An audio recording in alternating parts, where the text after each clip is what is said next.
दूसरा टॉपिक जो है वो इकॉनमी ऑफ पाकिस्तान है। पार्ट 2 में हम इसके ऊपर बात कर रहे हैं। इकॉनमी के ऊपर हमें पता होना चाहिए कि इकॉनमी सबसे पहले होती क्या है।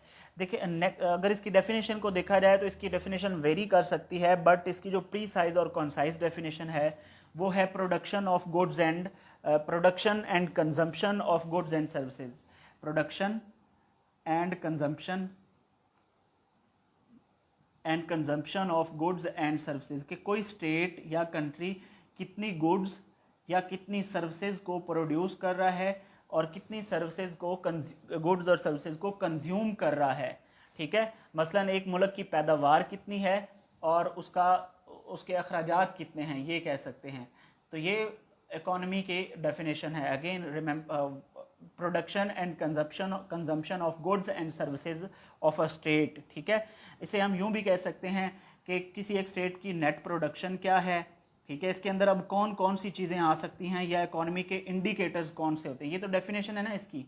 Production and consumption of goods and services. Goods and services, goods से मुराद हो सकता है कमोडिटी, हम इसे कमोडिटी का वर्ड भी यूज़ कर सकते हैं। जैसे गंदम एक कमोडिटी है, कितनी पाकिस्तान ने इस दफ़ा प्रोड्यूस की, कितनी पाकिस्तान की डिमांड थी, कितनी पाकिस्तान ने इंपोर्ट करी है, कितनी पाकिस्तान ने एक्सपोर्ट करी है, ये गुड्स की प्रोडक्शन और कंजम्पशन में आ जाता है, और कितनी पाकिस्तान लगाएगा।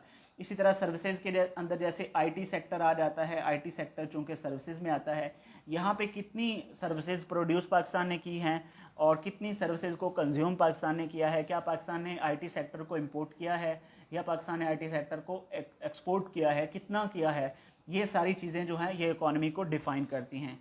तो सबसे पहले हमें ये इकॉनमी की डेफिनेशन का पता होना ज़रूरी है।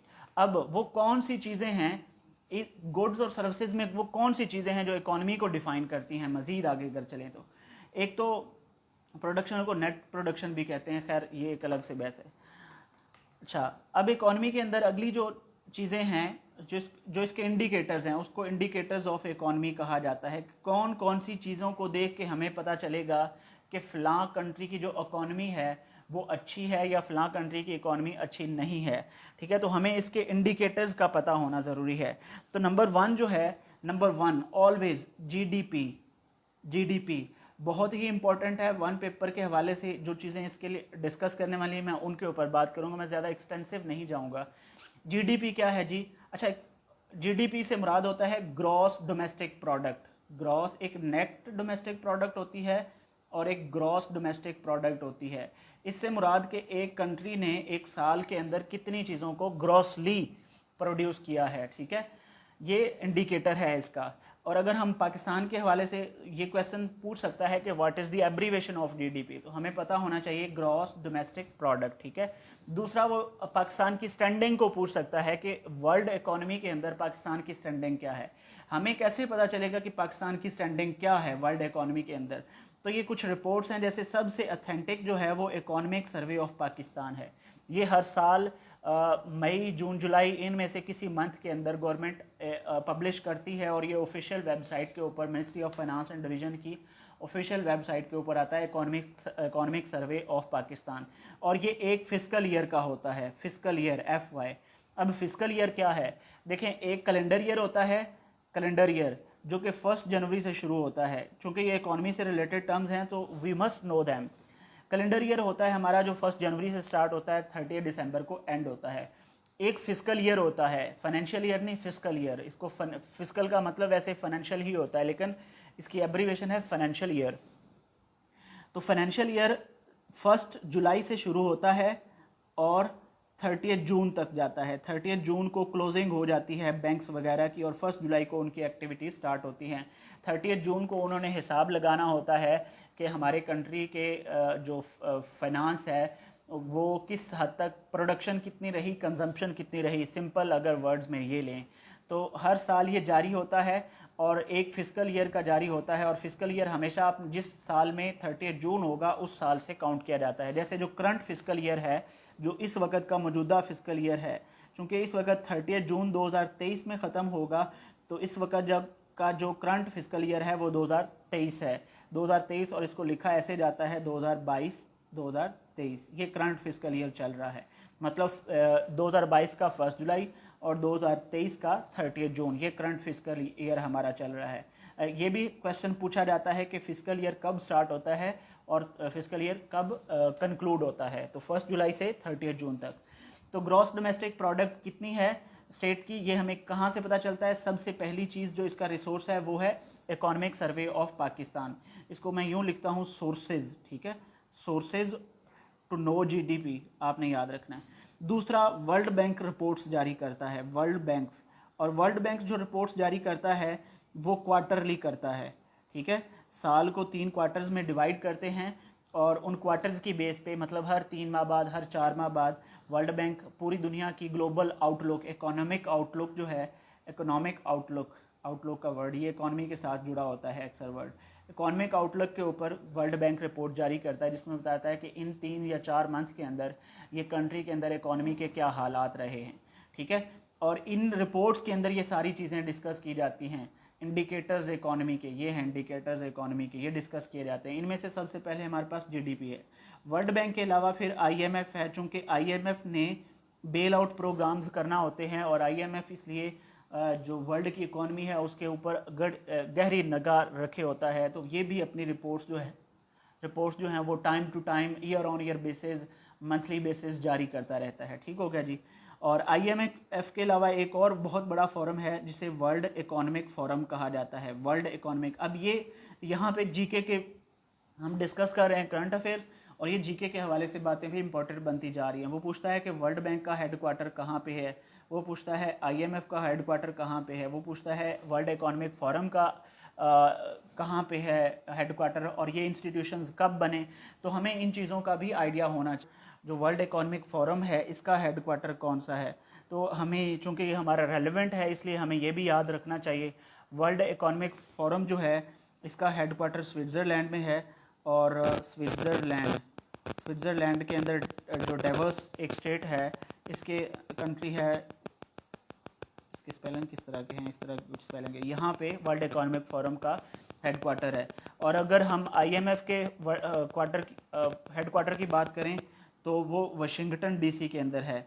वाशिंगटन क्या है, अब वाशिंगटन जो है ये यूएस का कैपिटल है, कैपिटल यूएस का न्यू वाशिंगटन डीसी है। और इससे, और अगर हम बात करें इसकी वर्ल्ड बैंक की, तो वर्ल्ड बैंक का जो हेडक्वार्टर है वो अगेन वाशिंगटन डीसी में है, ठीक है, वाशिंगटन डीसी।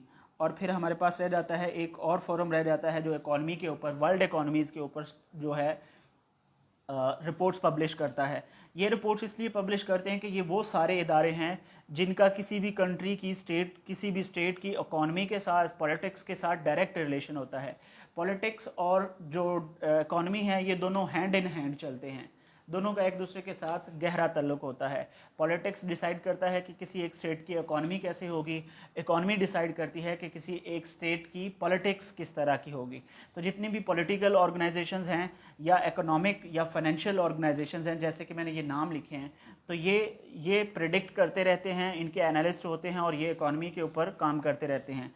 तो अगर हम एशियन डेवलपमेंट की बात करें, एशियन डेवलपमेंट, इसका जो हेडक्वार्टर है वो फिलिपाइंस के अंदर है। एशियन डेवलपमेंट बैंक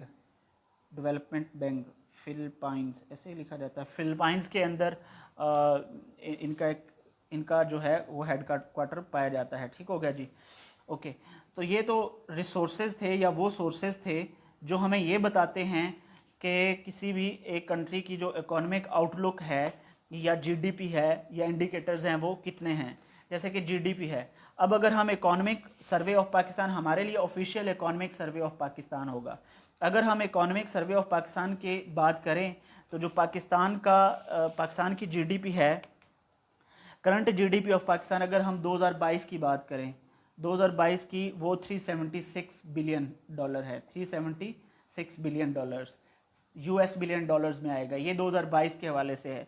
इससे अगर पिछले साल की बात करें तो 2021 के अंदर जो पाकिस्तान की इकोनॉमी थी, जीडीपी थी, ग्रॉस डोमेस्टिक प्रोडक्ट, वो $348 बिलियन थी। अभी चूँकि इकोनॉमिक सर्वे आया नहीं, तो जब फाइनेंशियल ईयर कंक्लूड होगा, इकोनॉमिक सर्वे शायद इसी मंथ जारी हो जाए या फिर बजट के पास होने के बाद जारी हो, तो उसके अंदर फिर एक नया फिगर हमें जीडीपी का मिलेगा। अच्छा, इसके अलावा हमें गूगल से भी इसके फिगर्स मिलते हैं, हमें विकीपीडिया से भी इसके फिगर्स मिलते हैं। बट रिमेंबर कि विकीपीडिया जो है वो कोई ऑथेंटिक नहीं होता, वहाँ पे कुछ पेजेस ऐसे हैं जिनको मैनिपुलेट किया जाता है, जहाँ पे फिगर्स बदलते रहते हैं। तो हमें इकोनॉमिक सर्वे, चूँकि हम पेपर में जाएंगे, पेपर में हमें इकोनॉमिक सर्वे ऑफ पाकिस्तान या इनमें से किसी एक स्टेट की जो किसी एक ऑर्गेनाइजेशन की दी हुई फिगर को याद करके जाना है। अच्छा, इसके अलावा जो ये क्वेश्चन बनता है कि करंट पाकिस्तान का जीडीपी कितना है, तो 2022 के हवाले से इतना है जीडीपी।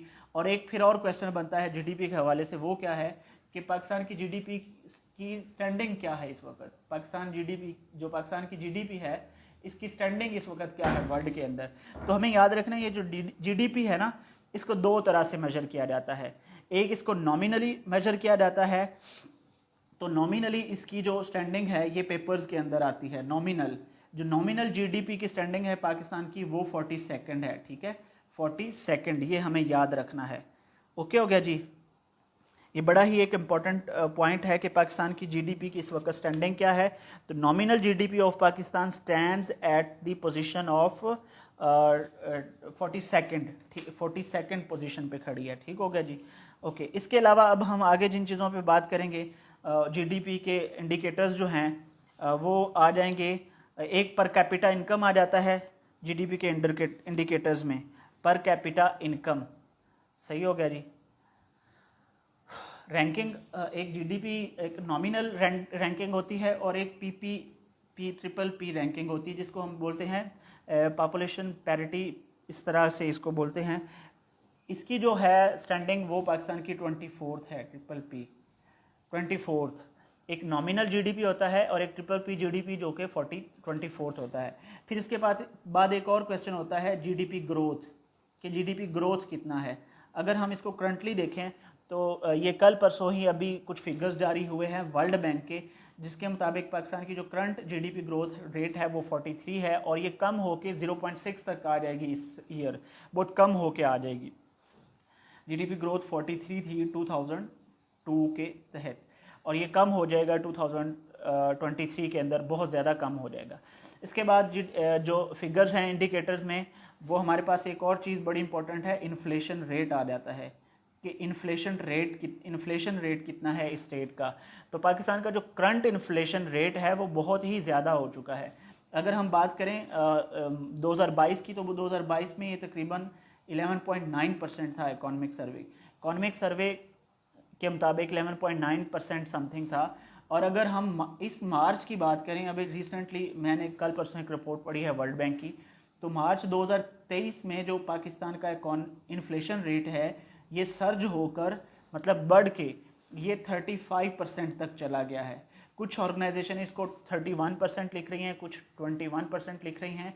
तो इट इज़ अराउंड 30 to 36% तक। कोई भी क्वेश्चन आता है तो हमें याद रखना है, लेकिन ये इन्फ्लेशन रेट के ऊपर पॉसिबिलिटी है कि वो क्वेश्चन ना पूछे। एमसीक्यू के हवाले से ये बहुत इंपॉर्टेंट है कि जीडीपी का से क्या मुराद है, पाकिस्तान की जीडीपी मौजूदा कितनी है, वो पिछले इकोनॉमिक सर्वे के मुताबिक हमें याद रखनी है। और पाकिस्तान की नॉमिनल स्टैंडिंग क्या है, और पाकिस्तान की ट्रिपल पी इकोनॉमिक जीडीपी की रैंकिंग या स्टैंडिंग क्या है, ये इंपॉर्टेंट है। ग्रोथ रेट भी वो पूछ सकता है, तो ये हमें करंट ग्रोथ रेट उस वक्त देख कर जाना है। ठीक हो गया, या फिर पिछले इकोनॉमिक सर्वे का देख कर जाना है। ओके, अच्छा, उसके अलावा ये चीज़ें मैं इसलिए बता रहा हूँ कि अगर आप पीएमएस वगैरह के स्टूडेंट हैं या आपने कोई एक्सटेंसिव पेपर देना है, तो उसके अंदर इकोनॉमी के ऊपर ऐसे होगा, तो हमें इन सारी फिगर्स का बहुत अच्छी तरह पता होना चाहिए। फिर अगली चीज़, unemployment rate. This is also very important. Unemployment rate, unemployment की एक डेफिनेशन भी होती है। अनएम्प्लॉयमेंट रेट की डेफिनेशन क्या है? अनएम्प्लॉयमेंट रेट की डेफिनेशन होती है कि लेबर फोर्स के अंदर जो अनएम्प्लॉयड पीपल हैं उनका शेयर कितना है। ठीक है, उनका शेयर कितना है। दूसरी बात, और वो जॉब के लिए विलिंग भी हैं या नहीं हैं, मतलब जो काम करने के काबिल लोग हैं और काम करने के लिए विलिंग लोग हैं लेबर मार्केट के अंदर, वो टोटल कितने हैं। ठीक है, तो ये परसेंटेज में मेजर किया जाता है। अगर हम इसकी बात करें, इकोनॉमिक सर्वे की बात करें, तो 2022 के मुताबिक इकोनॉमिक सर्वे के मुताबिक जो पाकिस्तान का अनएम्प्लॉयमेंट रेट था वो 4.3% या 4.4% लगभग इतना था।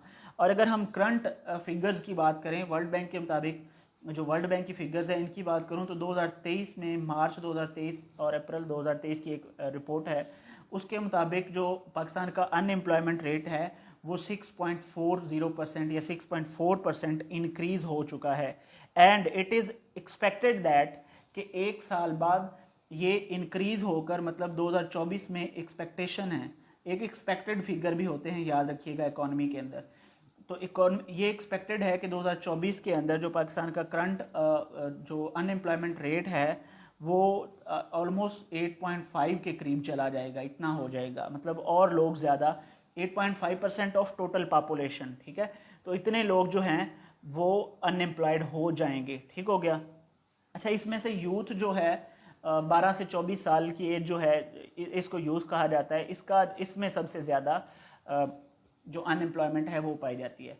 ये इंडिकेटर्स हैं, एक ग्रोथ एंड डेवलपमेंट, ठीक है, जीडीपी, एक इन्फ्लेशन रेट, अनएम्प्लॉयमेंट रेट, इसके अलावा उस कंट्री की इंपोर्ट्स कितनी है, उस कंट्री की एक्सपोर्ट्स कितनी है, ये भी इकोनॉमिक इंडिकेटर्स में शामिल होता है। ये भी बताता है कि इस कंट्री की इकोनॉमिक स्टैंडिंग क्या है। इसके अलावा उस कंट्री की जो करंट अकाउंट डेफिसिट होता है, ट्रेड डेफिसिट होता है, ट्रेड डेफिसिट या करंट अकाउंट डेफिसिट, ये चीज़ें भी डिफाइन करती हैं किसी कंट्री की इकोनॉमी को।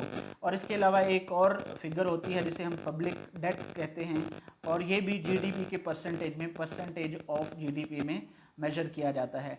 तो ये इकोनॉमी ऑफ पाकिस्तान के किसी भी इकोनॉमी के इंडिकेटर्स हैं। और इनके अलावा एक और मोस्ट इंपॉर्टेंट इंडिकेटर्स है और उसे बोलते हैं HDI, ह्यूमन डेवलपमेंट इंडेक्स। ये जीके के हवाले से भी बहुत इंपॉर्टेंट है और एग्जामिनेशन पॉइंट ऑफ व्यू से भी बहुत ज़्यादा इंपॉर्टेंट है। HDI से मुराद होता है ह्यूमन डेवलपमेंट इंडेक्स, ठीक है, ह्यूमन डेवलपमेंट इंडेक्स। और ये मैं सवाल छोड़ रहा हूँ कि ह्यूमन डेवलपमेंट इंडेक्स की टर्म किस बंदे ने डिवाइस की थी। ये एक साउथ एशियन है, ये आप लोगों ने इसका नाम लाजमी याद रखना है कि ये HDI की टर्म किस बंदे ने डिवाइस की या डेवलप की। ये पेपर में MCQs में जीके के पेपर में आता होता है। अब HDI में क्या आता है, HDI के अंदर किसी कंट्री की एजुकेशन क्या है, ठीक है, 3 चीज़ें होती हैं बेसिकली। एजुकेशन क्या है, उस कंट्री की जो हेल्थ स्टेट है वो क्या है, और उस कंट्री की जो लिविंग स्टैंडर्ड्स हैं, स्टैंडर्ड ऑफ लिविंग स्टैंडर्ड या स्टैंडर्ड्स ऑफ लिविंग, ये 3 इंडिकेटर्स होते हैं HDI के, ह्यूमन डेवलपमेंट के। और ह्यूमन डेवलपमेंट इटसेल्फ किसी कंट्री की इकोनॉमी का एक इंडिकेटर होता है, ठीक हो गया जी। अब ह्यूमन डेवलपमेंट इंडेक्स के हवाले से पाकिस्तान कहाँ पे खड़ा है ये बहुत ज़रूरी है। पाकिस्तान किस का इंडेक्स कितना है, तो ह्यूमन डेवलपमेंट इंडेक्स भी हर साल इसकी रिपोर्ट जारी होती है, यूनाइटेड नेशंस रिपोर्ट जारी करता है इसकी। और अगर देखा जाए तो पाकिस्तान के अंदर इसका जो पाकिस्तान की स्टैंडिंग है वो आउट ऑफ 191 कंट्रीज़ 154th है। मतलब पाकिस्तान का ह्यूमन डेवलपमेंट इस लिविंग स्टैंडर्ड के हवाले से, हेल्थ और एजुकेशन के नेट देखा जाता है कि किस पोजीशन पे खड़ा है, तो 154th है पाकिस्तान की इस वक्त पोजीशन 2022 के अगर सर्वे को देखा जाए तो। अगली रिपोर्ट अभी आएगी ह्यूमन डेवलपमेंट इंडेक्स की। अच्छा, इसमें एक और चीज़ बताता चलूँ, हेल्थ के एजुकेशन के अंदर देखा जाता है कि इस कंट्री का लिटरेसी रेट कितना है, ठीक है। और अगर पिछले इकोनॉमिक सर्वे ऑफ पाकिस्तान को 2022 और 23 का जो सर्वे है इसको देखा जाए तो पाकिस्तान का जो ऑफिशियल लिटरेसी रेट है वो 62.3% या 8% है, लगभग इतना है, 62.8%। इसको कंफर्म कर लीजिएगा, है 62 पॉइंट ही समथिंग, 3 है या 8% है। इस कंट्री का जो एजुकेशन का लिटरेसी रेट है वो कितना है, ठीक है। और इसके अलावा उस कंट्री की जो वो जीडीपी का कितने % एजुकेशन के ऊपर इन्वेस्टमेंट करते हैं, ये चीज़ें 2 चीज़ें लाजमी तौर पर देखी जाती हैं। फिर वहाँ पे एनरोलमेंट क्या है, ठीक है, जो ह्यूमन डेवलपमेंट इंडेक्स के अंदर फिर एजुकेशन के इंडिकेटर्स आ जाते हैं। सस्टेनेबल डेवलपमेंट गोल्स को कितना मीट कर रहा है, कितने मेजर्स उसने लिए हैं स्टेट डेवलपमेंट गोल्स जो हैं इनके ऑब्जेक्टिव्स को अचीव करने के लिए, ये चीज़ें एजुकेशन के इंडिकेटर्स में आ जाती हैं HDI के अंदर। और HDI क्या है, HDI किसी भी स्टेट की इकोनॉमी का एक इंडिकेटर है, ओके।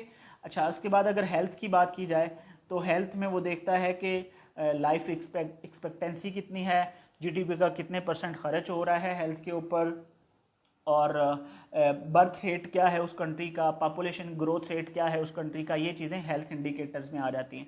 और फिर living cost, standard of living आ जाता है, जिसमें लिविंग कॉस्ट देखी जाती है, जिसमें लग्जरीज देखी जाती हैं, पर कैपिटा इनकम, वो यहाँ पे लिखना मैं शायद भूल गया उसको, जीडीपी के अंदर ही एक और चीज़ शामिल होती है और this is very much important, वो है पर कैपिटा इनकम, कि उस कंट्री का पर कैपिटा इनकम कितना है।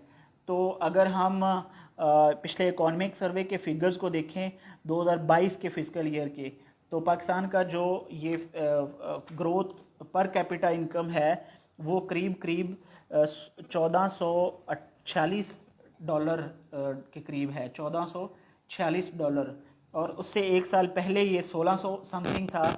और अब अगले साल वर्ल्ड बैंक की जो रिपोर्ट है उसके मुताबिक 2023 के अंदर इट इज़ एक्सपेक्टेड कि ये और कम हो के $1399 तक आ जाएगा। उसकी वजह क्या है, मतलब एक आदमी इतना कमाता है ईयर के अंदर, एक ईयर के अंदर ऑन एवरेज, ठीक है, ये पर कैपिटा इनकम होती है कि एक आदमी कितना कमा लेता है ऑन एवरेज एक साल के अंदर। तो ये अब 2022 में इतना है 1446, और 23 में इट इज़ एक्सपेक्टेड कि ये कम होकर $1400 के करीब रह जाएगा। उसकी वजह क्या है, उसकी वजह ये है कि पाकिस्तान में इस वक्त इन्फ्लेशन रेट जो है वो बढ़ रहा है, और जो पॉलिटिकल इंस्टेबिलिटी है जिसकी वजह से इकोनॉमिक इंस्टेबिलिटी रहेगी, एनर्जी क्राइसिस है पाकिस्तान के अंदर, और दीगर जो इश्यूज़ हैं उनकी वजह से ये पर कैपिटा इनकम जो है मुतासर होगी और वो अगले साल और कम हो जाएगी। ठीक हो गया जी। अच्छा, ये तो थे इकोनॉमिक इंडिकेटर्स। अब हम ज़रा आगे बढ़ेंगे इकोनॉमिक इंडिकेटर से।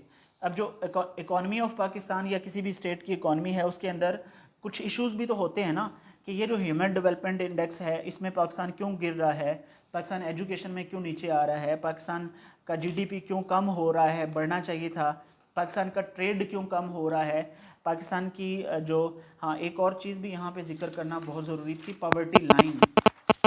पाकिस्तान के अंदर तकरीबन जो 24% पीपल हैं वो live below the poverty line. ये पॉवर्टी लाइन भी इकोनॉमिक इंडिकेटर के अंदर आता है, इसको भी याद रखिएगा। तकरीबन 24% पीपल, जो मौजूदा फिगर्स हैं, लेटेस्ट फिगर्स हैं, उनके मुताबिक पॉवर्टी लाइन से नीचे हैं। अब हमने बात कर ली इंडिकेटर्स की, इंडिकेटर से ज़रा आगे बढ़ते हैं। अगर हम अब इसको ऐसे बनाना, ये चीज़ें वो हैं जो MCQs में, जो मैंने चीज़ें भी डिस्कस की हैं पिछले पेजेस में, ये MCQs के हवाले से बहुत ज़्यादा इंपॉर्टेंट है। वो हमसे जीडीपी का पूछ सकता है, वो हमसे जीडीपी की स्टैंडिंग पूछ सकता है, वो हमसे जीडीपी की रैंकिंग, जीडीपी की नेट वैल्यू, ग्रॉस वैल्यू पूछ सकता है, वो हमसे पूछ सकता है कि पॉवर्टी लाइन के से कितने लोग नीचे खड़े हैं, पाकिस्तान का पॉपुलेशन कितना है, पाकिस्तान का ह्यूमन डेवलपमेंट इंडेक्स में क्या स्टैंडिंग है, और पाकिस्तान की पर कैपिटा इनकम कितनी है, अगर एक इकोनॉमिक सर्वे जो है उसका साल दे देगा। तो हमसे MCQs में ये चीज़ें पूछ सकता है। अब ज़रा आगे हम बढ़ें तो एक दो चीज़ें और हैं जो इकोनॉमी को इकोनॉमी की डेफिनेशन में वैसे आनी चाहिए थी। इकोनॉमिक सेक्टर्स, अब अगर हम इसको ऐसे बनाना चाहते हैं तो इकोनॉमिक सेक्टर्स आ जाएंगे कि पाकिस्तान की इकोनॉमी के अंदर कौन कौन सी और सेक्टर्स हैं जो जिसकी वजह से पाकिस्तान का जीडीपी बनता है, जिसकी वजह से पाकिस्तान का प्रोडक्शन और कंजम्पशन होता है। तो 3 बड़े सेक्टर्स हैं पाकिस्तान के अंदर। एक एग्रीकल्चर सेक्टर है, ठीक है, पाकिस्तान मेनली एग्रीकल्चर के ऊपर डिपेंड करता है, और हमारी जो जीडीपी का 20.2%, तकरीबन पिछले 2-4 सालों से ये 20 के ऊपर ही खड़ा है, 21%, 23%, 22%। तो पिछले इकोनॉमिक सर्वे 2022 और 23 के मुताबिक पाकिस्तान का जो एग्रीकल्चर का कंट्रीब्यूशन था इकोनॉमी के अंदर, contribution of agriculture in GDP, GDP से मुराद अब हम इकोनॉमी भी ले सकते हैं। जीडीपी नेट वर्थ होती है, ग्रॉस वर्थ होती है, एक कंट्री की एक नेट वर्थ होती है, एक ग्रॉस वर्थ होती है। अगर हम इनको डिफाइन करेंगे तो ये आगे इकोनॉमिक्स के अंदर चला जाएगा, फाइनेंस के अंदर चला जाएगा। तो हम बात करते हैं कि 22% टोटल जितनी भी एग्रीकल्चर है उसका टोटल जीडीपी का 22% कंट्रीब्यूशन एग्रीकल्चर से आता है। उसके बाद जो दूसरा बड़ा सेक्टर है वो इंडस्ट्री है, ठीक है। इंडस्ट्री जो है ये करीब 18% से 19% के करीब ये जीडीपी के अंदर कंट्रीब्यूट करती है। अब इंडस्ट्री के अंदर 2 तरह की इंडस्ट्रीज़ हैं पाकिस्तान के अंदर, एग्रीकल्चर भी वैसे 2-3 तरह की है, but I will not go into that. Industry एक लार्ज स्केल मैन्युफैक्चरिंग होती है। इंडस्ट्री के अंदर एक चीज़ होती है मैन्युफैक्चरिंग इंडस्ट्री होती है, ठीक है। लार्ज स्केल मैन्युफैक्चरिंग आ जाती है और एक स्मॉल स्केल मैन्युफैक्चरिंग आ जाती है, ठीक है। और एक मैन्युफैक्चरिंग होती है और एक प्रोडक्शन होती है। मैन्युफैक्चरिंग होता है कि बाहर से चीज़ें मंगाई और यहाँ पे लगा ली। एक प्रोडक्शन होता है कि यहाँ पे ही चीज़ें, एक असेंबली होती है और एक मैन्युफैक्चरिंग। तो मैन्युफैक्चरिंग के अंदर आ जाता है, और थैंक यू वेरी मच, हाँ जी फ्लो टूट गया मेरा। चलें, एक प्रोडक्शन होता है और एक मैन्युफैक्चरिंग होता है, और भी बहुत सारी टर्म्स इसके अंदर होती है। मैन्युफैक्चरिंग से मुराद की चीज़ों को बाहर से लाकर यहाँ पे असम्बल किया जाता है। जैसे गाड़ियाँ पाकिस्तान के अंदर, यहाँ पे पाकिस्तान नहीं प्रोड्यूस करता, उसकी मशीनरी सारी आती है, असम्बली लाइन बाहर से आती है, असम्बली लाइन यहाँ पे है और वो उनको जोड़ते हैं। और प्रोडक्शन का मतलब कि यहाँ पे ही, जैसे गंदम है, ये पाकिस्तान की प्रोडक्शन में शामिल होगा, ठीक है, क्योंकि ये एग्रीकल्चर में आएगा। तो इंडस्ट्री में भी इस तरह से कुछ कमोडिटीज़ होंगी जो यहाँ पे लोकली प्रोड्यूस की जाती हैं। Okay with it. अच्छा, अब अगर हम आगे चले जाएं, इससे आगे चले जाएं, तो तीसरा बड़ा जो सेक्टर है पाकिस्तान की इकॉनमी के अंदर, वो है जी, एक सेक्टर है इंडस्ट्री, और तीसरा बड़ा सेक्टर है सर्विसेज सेक्टर। ये बहुत बड़ा सेक्टर है पाकिस्तान की इकॉनमी के अंदर। जीडीपी के अंदर ऑलमोस्ट ये जो 22 और 18 को मिलाएं तो कितना बनता है, 40।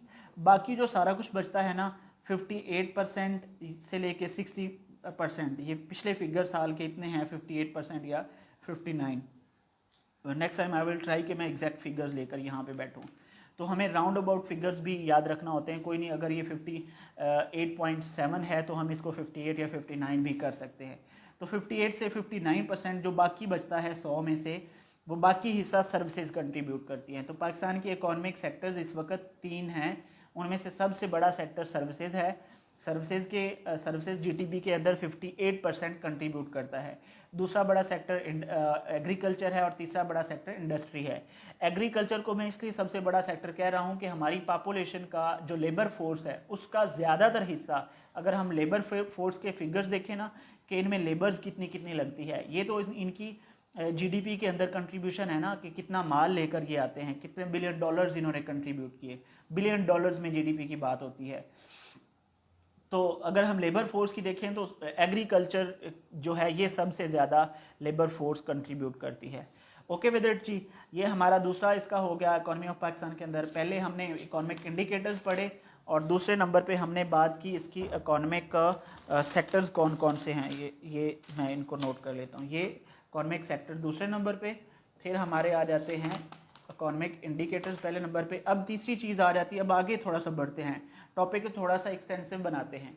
एक्सटेंसिव में क्या चीज़ डिस्कस होगी कि इस कंट्री के अंदर इस कंट्री का के इकॉनमी के इश्यूज़ क्या क्या हैं, ठीक है, ये बहुत इंपॉर्टेंट होता है और ये एसए के पेपर्स में अक्सर आ रहा होता है। तीसरे नंबर पे अब हम जिस चीज़ की बात करेंगे वो है economic issues. Okay, economic issues क्या क्या है पाकिस्तान की इकॉनमी के अंदर। देखिए, हर कंट्री के अपने अपने डायनामिक्स होते हैं, ठीक है, और उन डायनामिक्स की बुनियाद पे वहाँ पे इकोनॉमिक जो इश्यूज़ पैदा होते रहते हैं, ठीक है। तो अब हम इकोनॉमिक इश्यूज़ के ऊपर बात करेंगे। तो पाकिस्तान का सबसे बड़ा मसला एक तो आजकल जो चल रहा है वो आप सबको पता होगा, पॉलिटिकल इंस्टेबिलिटी। अच्छा, मैंने पहले बता दिया कि पॉलिटिकल इंस्टेबिलिटी और इकोनॉमिक इंस्टेबिलिटी किसी भी एक स्टेट के अंदर गो हैंड इन हैंड। ये दोनों एक दूसरे के साथ जैसे चोली दामन का इनका साथ होता है, एक दूसरे के साथ डायरेक्ट प्रोपोर्शन में होते हैं। एक कंट्री की पॉलिटिकल सिचुएशन बिगड़ेगी तो उसके इकोनॉमिक रिसेशन पैदा होगा। इकोनॉमिक रिसेशन चल रहा होगा, इकोनॉमी ख़राब होगी तो पॉलिटिकल इंस्टेबिलिटी आएगी। और अगर हम अपने पिछले रजीम को देखें, इमरान खान के रजीम को देखें, तो वो भी इकोनॉमिक इश्यूज़ की वजह से डिस्टर्ब हुए थे और उसकी वजह से, इकोनॉमिक इश्यूज़ के डिस्टर्ब होने की वजह से यहाँ पे पाकिस्तान में मौजूदा पॉलिटिकल इंस्टेबिलिटी है और ये इस हद तक चली जा चुकी है कि कई बार खबरें आ चुकी हैं कि पाकिस्तान डिफ़ॉल्ट में चला जा चुका है। डिफ़ॉल्ट में जाने का मतलब ये भी इकॉनमी की टर्म है कि पाकिस्तान के जो नेट रिजर्व्स हैं वो ख़त्म हो गए हैं। पाकिस्तान के पास डॉलर है नहीं ट्रेड करने के लिए, इंपोर्ट बंद हो चुकी, एक्सपोर्ट बंद हो चुकी, स्टेट बैंक के पास तजारत करने के लिए कुछ भी नहीं है, ठीक है, लोगों को देने के लिए कुछ भी नहीं है। जहाँ पे इकोनॉमिक इंस्टेबिलिटी होगी उसकी वजह से और ज़्यादा फिर इश्यूज़ भी पैदा होंगे, ठीक है ना। एक तो इकोनॉमिक इश्यूज़ हैं और इकोनॉमिक इश्यूज़ से खुद फिर आफ्टर मैथ्स होंगे, कॉन्सिक्वेंसेज होंगे उसकी वजह से। जैसे वहाँ पे ये डायरेक्टली प्रोपोर्शनल ने बताया तो पहले नंबर पे पॉलिटिकल इंस्टेबिलिटी आएगी, फिर लोगों का ह्यूमन डेवलपमेंट इंडेक्स ख़राब होगा, लोगों की कॉस्ट ऑफ लिविंग स्टैंडर्ड्स ख़राब हो जाएंगे, फिर जीडीपी सारी ख़राब हो जाएगी और इस तरह की गड़बड़ होंगी चीज़ें। फिलहाल हम यहाँ पे इकोनॉमिक इश्यूज़ की बात करते हैं। सबसे पहले पॉलिटिकल स्टेबिलिटी। अच्छा, अगर हम इसको डिटेल में बात करें तो पॉलिटिकल इंस्टेबिलिटी को अगर हम डिटेल में बात करें तो पाकिस्तान के अंदर शुरू से ही सिंस इट्स इंसेप्शन 1947 से ही एक पॉलिटिकल इंस्टेबिलिटी चली आ रही है। अगर हम देखें कि पाकिस्तान के जो पहले 9 ईयर्स हैं 1947 से लेके 1956 के तक 9 ईयर्स बनते हैं, और इन 9 ईयर्स के अंदर it is astonishing to know कि 6 बार हमारा प्राइम मिनिस्टर बदला है। हमारा जो प्राइम मिनिस्टर है वो 6 बार बदला है, और इन पहले 9 साल के अंदर हमारी इतनी पॉलिटिकल इंस्टेबिलिटी थी हमारे कंट्री के अंदर कि हमारा कॉन्स्टिट्यूशन तक नहीं डेवलप हो सका। हम कॉन्स्टिट्यूएंट असेंबली की जो ऑब्जेक्टिव रेजोल्यूशन थी उसके बलबूते पे अपने मुल्क को चलाते रहे। हम जो 1935 का एक्ट था जिसको अमेंड किया गया उसके ऊपर हम अपने कंट्री को चलाते रहे। तो ये सब पॉलिटिकल इंस्टेबिलिटी की वजह था। और उस पॉलिटिकल इंस्टेबिलिटी की वजह क्या थी कि जो पावर का जो एक एलिमेंट था वो शामिल था। उसकी वजह से हमारे प्राइम मिनिस्टर्स पहले 9 सालों में 6 तक बदल चुके, और फिर कोई स्ट्रक्चर भी नहीं हमें मिला कि हमारा स्ट्रक्चर किस तरह का होना चाहिए, कॉन्स्टिट्यूशनल होना चाहिए, डेमोक्रेटिक होना चाहिए या नॉन डेमोक्रेटिक होना चाहिए। तो एक तो ये चीज़ आ गई इकोनॉमिक इंस्टेबिलिटी के अंदर, पॉलिटिकल इंस्टेबिलिटी, और तब से लेके अब तक ऐसे ही चलता आ रहा है। और फिर इसके अंदर पॉलिटिकल इंस्टेबिलिटी के अंदर अगर देखा जाए तो मिलिट्री इंटरवेंशंस भी आती हैं। मिलिट्री इंटरवेंशंस भी हमारे स्टेट के अंदर 4-5 दफ़ा गो, उससे हो सकता है कि हमारा कंट्री डेवलप हुआ हो, डेमोक्रेटिक जो इश्यूज हैं वो पॉसिबल है हुए हों, लेकिन उससे हमारे कंट्री के अंदर बहुत सारी स्ट्रगल्स भी हुई हैं। हमारे कंट्रीज़ के अंदर बहुत सारा इंफ्रास्ट्रक्चर खड़ा हुआ है। यूब के रजीम को देखें, जनरल यूब के रजीम को, जनरल याहिया के रजीम को देखें तो पॉलिसीज़ मिलती हैं, और परवेज़ मुशर्रफ साहब के रजीम को देखें तो हमें बहुत कुछ डेवलप होने को मिलता है। अच्छा, ये आ गया पॉलिटिकल इंस्टेबिलिटी। और इसके बाद अगर हम आगे बढ़ें, अगर आप ऐसे कर रहे हैं तो ये आपकी बहुत अच्छी तैयारी करवाएगा। तो आपने ऐसे को भी याद रखना है, और इंटरव्यू में भी कभी कभार पॉसिबल है कि वो पूछ सकता है अगर हम एग्ज़ाम क्लियर करके जाते हैं। सेकंड थिंग इज़ क्या हो सकता है पॉलिटिकल इंस्टेबिलिटी के साथ? हाँ, एक और बड़ा इशू है अनएम्प्लॉयमेंट। अनएम्प्लॉयमेंट की क्या वजह हो सकती है? अनएम्प्लॉयमेंट की भी तो कुछ वजह होगी ना। अनएम्प्लॉयमेंट की वजह यह है कि पाकिस्तान के पास प्रोडक्शन कैपेसिटी पाकिस्तान के पास नहीं है। जब हमारी प्रोडक्शन कैपेसिटी नहीं होगी, प्रोडक्शन कैपेसिटी को भी अगर डिस्कस करें मज़ीद, हम आगे डीप में चले जाते हैं। अगर हम प्रोडक्शन कैपेसिटी ना होने की वजह देखें तो पाकिस्तान के पास इंफ्रास्ट्रक्चर नहीं है कि वो चीज़ों को, वो लार्ज स्केल इंडस्ट्री को सहारा दे सके, वो स्मॉल स्केल इंडस्ट्री को लार्ज स्केल पर चला सके। तो प्रोडक्शन कैपेसिटी कम है, और इस वजह से जो एम्प्लॉयमेंट रिसोर्सेज हैं वो कम होते हैं। अनएम्प्लॉयमेंट रिसोर्सेज कम होंगे तो उससे पॉवर्टी में इजाफा होगा, बहुत सारे लोग पॉवर्टी लाइन से नीचे आ जाएंगे। और इसके बाद एक और है जो वो कि बहुत इंपॉर्टेंट है, टैक्स इवेजन भी बोलते हैं इसको, और इसको इनफॉर्मल इकॉनमी भी बोलते हैं, इनफॉर्मल इकॉनमी भी। अच्छा, एक मैं अभी कुछ दिन पहले मैंने एक फिगर पढ़ा था, एक रिपोर्ट को मैंने पढ़ा, और उसके अंदर बताया हुआ था कि जो पाकिस्तान की पॉवर्टी लाइन है 24% people of the Pakistan are less than earning are under the poverty line, और जो बाकी रेस्ट ऑफ द पीपल हैं जो पॉवर्टी लाइन से ऊपर हैं, कितने बन गए वो 76%। तो उस 76% में से 8% लोग जो हैं वो ऐसे हैं जिनके पास एक कंट्री की, इस स्टेट की हाफ ऑफ द पॉपुलेशन से ज़्यादा वेल्थ है। ठीक है, अब वो जो हाफ ऑफ द पॉपुलेशन से वेल्थ इन सिर्फ 8% लोगों के पास है, इनमें से बहुत सारे लोग टैक्स एवेजर्स हैं। ठीक है, टैक्स एवेजन पाकिस्तान के अंदर बहुत ज़्यादा है। इनफॉर्मल इकॉनमी इसे कहते हैं।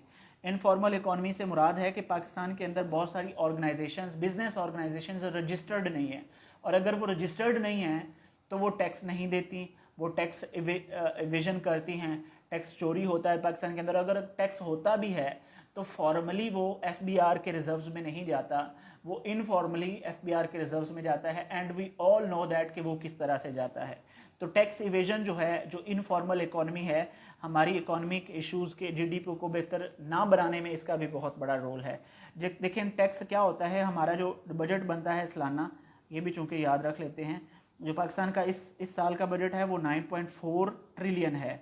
9.4 ट्रिलियन से मुराद 9400 बिलियन, यानी कि 9400 अरब रुपया, इतना हमारा बजट था। और इस जो बजट है, बजट कहाँ से आता है, इसके अंदर सबसे जो बड़ा चंक है वो टैक्स से आता है। हमारे जो बजट है कंट्री का एक साल का बनता है, इस बजट के अंदर सबसे ज़्यादा कंट्रीब्यूशन टैक्स का होता है। और वो टैक्स कहाँ से आता है, वो एग्रीकल्चर इंडस्ट्री से आता है, वो एग्रीकल्चर सेक्टर से आता है, इंडस्ट्रियल सेक्टर से आता है और सर्विसेज सेक्टर से आता है।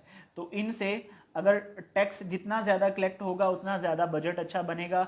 दूसरा टैक्स क्या होता है, हम फॉरेन एड्स के ऊपर रिलाई करते हैं, फॉरेन एड्स हमें मिलती हैं, हम लोन्स लेते हैं, वो हमारे बजट का हिस्सा बनते हैं। तो अब अगर देखा जाए टैक्स इवेजन के बाद जो अगला बड़ा इशू है हमारी इकोनॉमी को, वो है